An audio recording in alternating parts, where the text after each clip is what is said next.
देखिए, मैं कोई ज्ञानी नहीं हूं, पर ज्ञान का प्रेमी जरूर हूं। मैं कोई साइंटिस्ट नहीं हूं, पर लाइफ में एक्सपेरिमेंट जरूर करना हूं और उससे सीखता भी हूं। मेरे विचार एप्रीहेंशन से नहीं, ऑब्जर्वेशन से बनते। शिक्षा का महत्व मैंने बचपन से ही देखा है।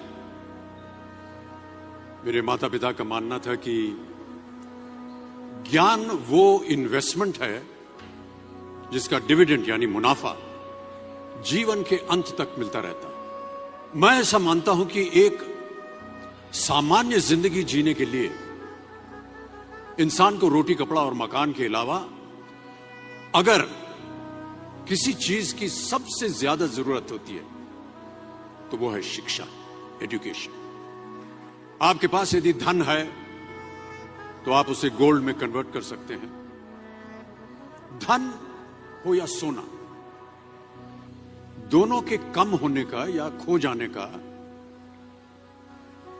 डर हो सकता है, पर यही धन को अगर हम नॉलेज में कन्वर्ट करते हैं तो वो कभी कम नहीं होगा और ना ही उसकी चोरी हो सकती। Money, ladies and gentlemen, anyone can steal, but knowledge can not be stolen from you.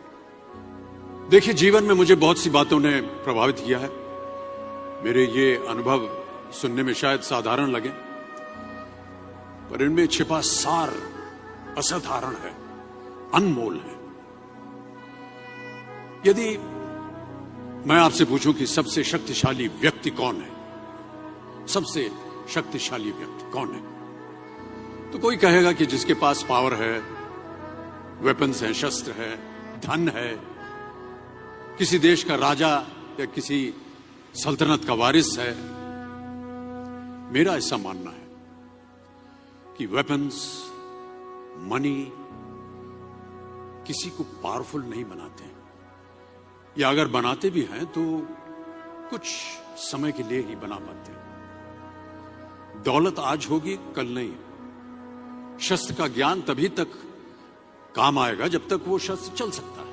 Once it is used it becomes absolute. पर शास्त्र का ज्ञान कभी नहीं रुकता। Knowledge can never be obsolete. शास्त्र ज्ञान शस्त्र ज्ञान से ज्यादा असरदार, प्रभावशाली और शक्तिशाली होता है। अब देखिए, एक राजा ने कितने राज्यों पर विजय प्राप्त की, कौन कौन से शस्त्रों का इस्तेमाल किया, कितने सैनिक थे, यह शायद आपको याद न हो, पर जीरो की खोज किसने की, बल्ब का आविष्कार किसने किया, राष्ट्रगान किसने लिखा, ओथेलो, मैकबेथ की रचना किसने की, ये आपको जरूर याद रहेगा।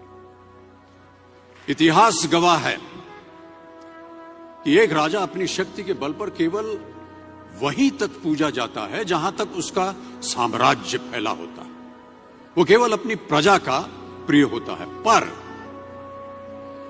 अपने ज्ञान की कीर्ति फैलाने वाले Albert Einstein, William Shakespeare, Rabindranath Tagore सिर्फ अपनी जन्मभूमि में ही नहीं बल्कि पूरे विश्व में पूजे जाते हैं। संपूर्ण मानव जाति के लिए वो प्रेरणा स्रोत बनते हैं।